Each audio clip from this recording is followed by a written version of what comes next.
What's going on, everybody, and welcome to the channel. My name is Gruzbee, and today I'm going to be discussing episode 3 of The Fruits of Evolution. This has been one of those shows that I wish I had words for. I've talked about the first couple of episodes, and it just seems to still be one of those shows that kind of blows my mind every time I try to sit down and think about it as an actual anime. But it is. This is an actual thing, and I'm not sure if that's a good thing or if that's a bad thing, but we're just gonna go with it. So let's just dive in. So episode 3 picks up at the end of episode 2, and I kind of like that they don't give us any long breaks between episodes, that not a lot of stuff happens off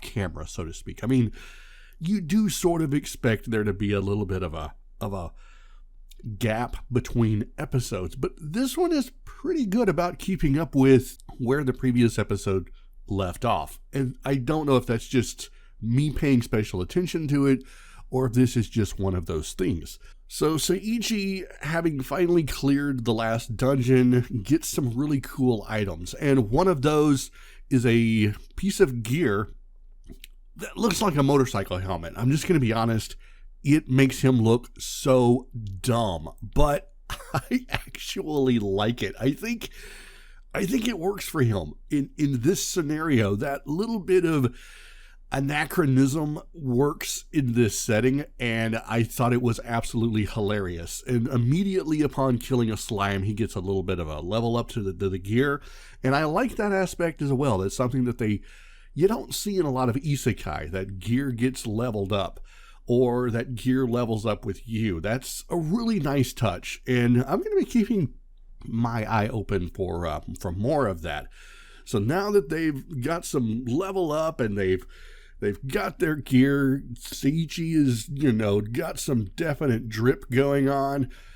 They head into town to go register with the Adventurers Guild, and this is where the episode just took a complete and total turn for me, because I have seen my fair share of Adventurers Guilds, and I gotta say, they're scary places. I don't know if I would rather go to the seediest, grittiest, underbelly bar hangout in the world, or go to an Adventurers Guild, because Adventurers Guilds seem to be a place with absolutely no rules. It's like you go there, you go there for a job, but yet everyone acts like the biggest clown I've ever seen. It is so nuts. I can't equate that. I can't put that into proper mathematical formula. There is no formula to describe how weird that is. This is where you go for a job, and yet you hang around and drink, break stuff.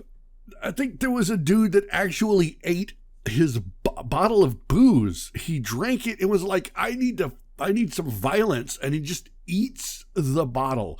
There is still a lot to unpack here. And by that, I mean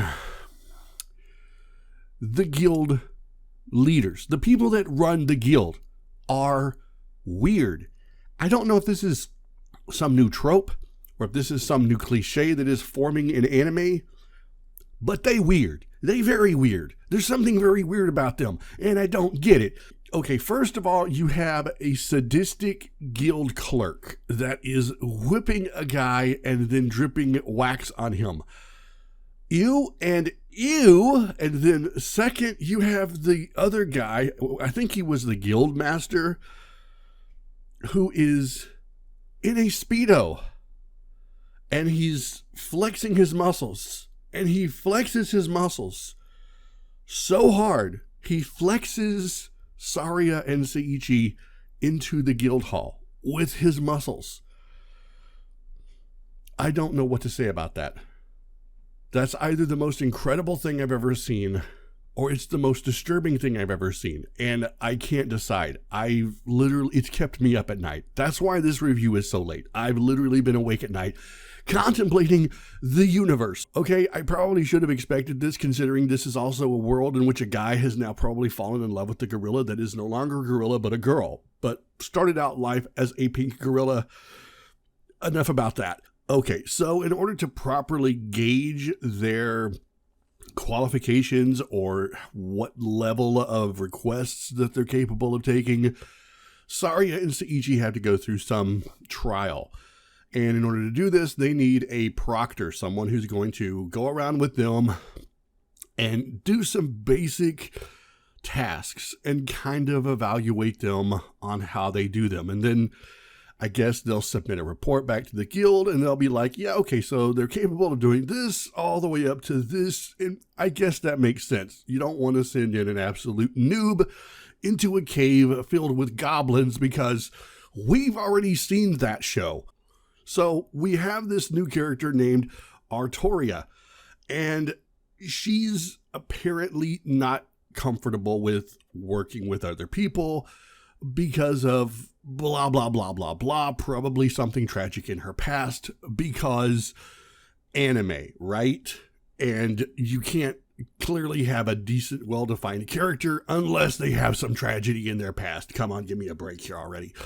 So I'm fairly certain that Artoria is going to be a new main character. I'm fairly certain that I've seen her in the opening credits.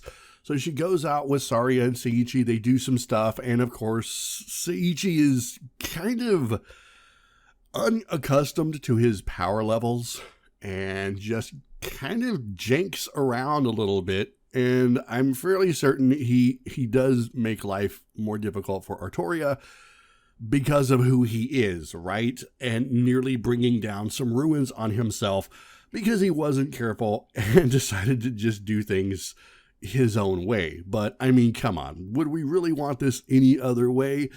There is a few interesting moments here and there throughout the episode, but I gotta say, overall, I feel like the episode was just okay. It was neither really great nor was it really weak. But I mean, coming off of the first two episodes where we have this gigantic pink gorilla that I can make a lot of jokes about, this one just sort of is just there. I think the biggest thing this episode had going for it was the introduction of the new character and the Adventurers Guild, because my God, I am not going to get that out of my mind anytime soon. You know what? As far as the way the overall show is going, I still say it's a really good show, and I think that it's really got something here if we can peel back a few more layers.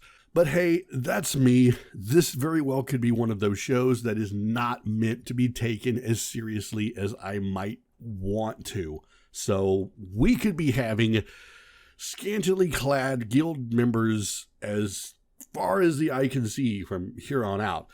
The sky really is the limit. But you know, aside from all that, I would love to get your thoughts on episode 3 of The Fruit of Evolution. Have you seen it? Will you see it? If you have, then let me know what you think by heading to the comment section and making with the words. Guys, thank you so much for watching. I hope you enjoyed this video. If you did, be sure to hit that like button. And of course, if you're new to the channel, it would mean a lot if you would consider subscribing. If you want to help support us, you can do so by becoming a member of the Patreon. There's a link to all of that in the description down below. Have an amazing day, everybody. Keep being awesome. And I will see you all in the next video.